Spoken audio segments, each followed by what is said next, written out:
నమస్కారం మా Gulf news కి స్వాగతం. ప్రతిరోజు 6 దేశాల తాజా వార్తలు మీకు అందించబడుతున్నాయి.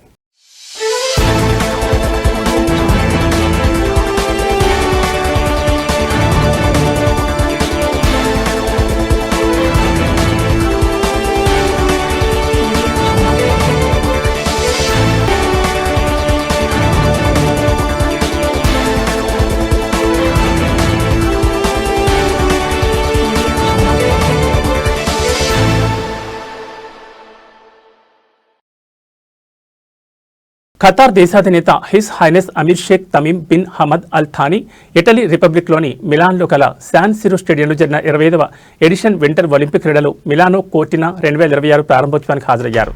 హిస్ హైనెస్ అమీర్తో పాటు వచ్చిన అధికారిక ప్రతినిధి బృందంలోని పలువురు సభ్యులు కూడా ఈ కార్యక్రమానికి హాజరయ్యారు.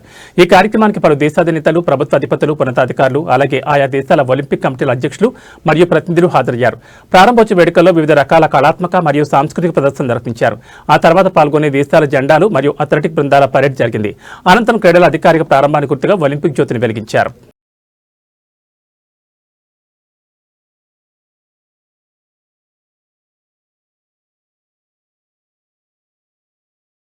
సౌదీ అరేబియా రైల్వేలు 2025లో పలు రికార్డులను నమోదు చేశాయి. 14 మిలియన్లకు పైగా ప్రయాణికులు రైల్వే సేవలను పొందారు. దీంతో 2023లో నమోదైన 11.2 మిలియన్ల ప్రయాణికుల రికార్డును బద్దలు కొట్టింది.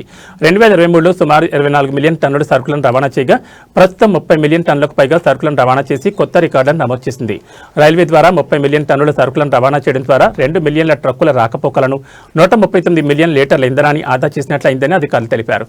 అలాగే 3,64,000 టన్నుల కార్బన్ ఉద్గారాలను తగ్గించడంలో రైల్వే భాగస్వామ్యం అయిందన్నారు.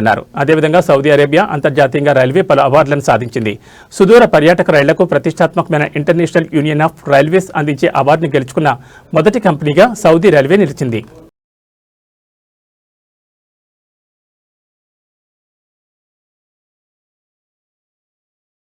యూఏఈలో రమదాన్ మాసంలో స్కూళ్లలో ప్రత్యేక షెడ్యూల్ను అమలు చేయనున్నారు. సాధారణంగా ఫిబ్రవరి 19న రమదాన్ ప్రారంభమవుతుందని అంచనా వేస్తున్నారు.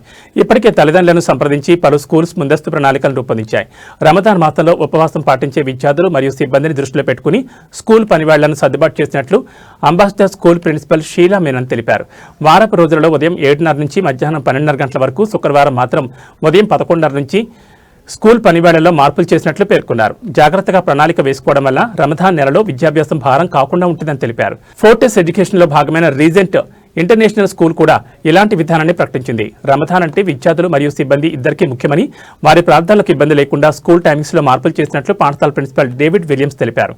యూఏఈలో రమదాన్ అనేది అతి ముఖ్యమైనది కావడంతో ప్రతి స్కూల్కు షెడ్యూల్ సర్దుబాటు అనేది తప్పనిసరని the American academy for girls principal Lisa Johnson అన్నారు. ఇలాంటి పండుగలు విద్యార్థులు చదువుతో పాటు విలువలను పెంపొందిస్తాయని పేర్కొన్నారు.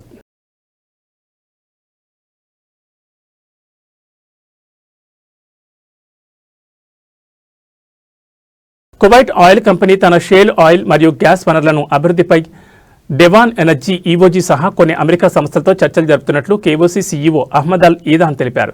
కువైట్ ఆయిల్ మరియు గ్యాస్ షో సందర్భంగా అహ్మద్ అల్ ఈదాన్ ఈ మేరకు వెల్లడించారు. పెరిగిన టెక్నాలజీ కారణంగా తక్కువ ఖర్చులతో షేల్ ఆయిల్ మరియు షేల్ గ్యాస్ వనరులను అభివృద్ధి చేయడానికి అనేక కంపెనీలను చర్చలకు ఆహ్వానించామని అల్ ఈదాన్ తెలిపారు. ఓపీఈసీ కోటా కింద దాదాపు 2.58 మిలియన్ బీపీడీ ఉత్పత్తి చేస్తున్నప్పటికీ 2035 నాటికి దాని ఉత్పత్తి సామర్థ్యాన్ని సుమారు 3 మిలియన్ల బీపీడీ నుండి 4 మిలియన్ల బీపీడీకి పెంచాలని భావిస్తున్నట్లు అల్ ఈదాన్ వివరించారు.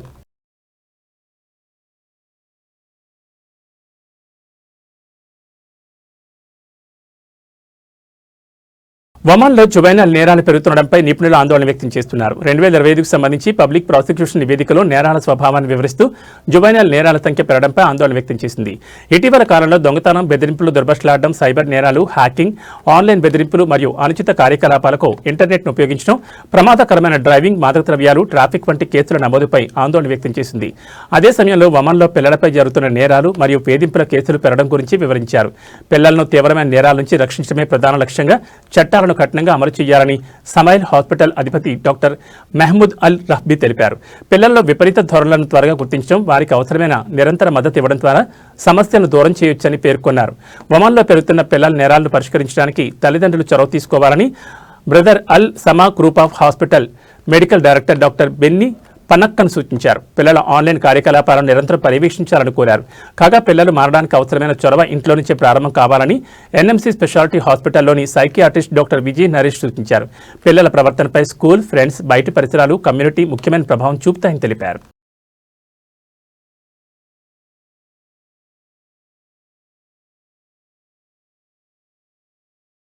సోషల్ నెట్వర్కింగ్ ప్లాట్ఫామ్ ద్వారా 17 ఏళ్ల బాలికను లక్ష్యంగా చేసుకుని బెదిరింపులు మరియు ఆన్లైన్లో లైంగిక వేధింపులకు పాల్పడుతున్న 29 ఏళ్ల వ్యక్తిని అరెస్ట్ చేసినట్లు బహ్రెయిన్ అంతర్గత వ్యవహారాల మంత్రిత్వ శాఖ వెల్లడించింది. ఫిర్యాదు చేసిన 24 గంటల్లో నిందితుని child protection unit in cyber space team arrest చేసినట్లు అధికారులు తెలిపారు. డిజిటల్ ప్లాట్ఫామ్లలో మైనర్లు ఎదుర్కొనే ప్రమాదాల గురించి హెచ్చరిక జారీ చేశారు. తల్లిదండ్రులు తమ పిల్లల ఆన్లైన్ ప్రవర్తన పర్యవేక్షించాలని, ఆన్లైన్ బెదిరింపుల గురించి బహిరంగ సంభాషణను కొనసాగించాలని మరియు అనుమానాస్పద లేదా హానికరమైన సందర్భాలు ఎదురైతే ఎలా స్పందించాలో అవగాహన పెంచుకోవాలని సూచించారు.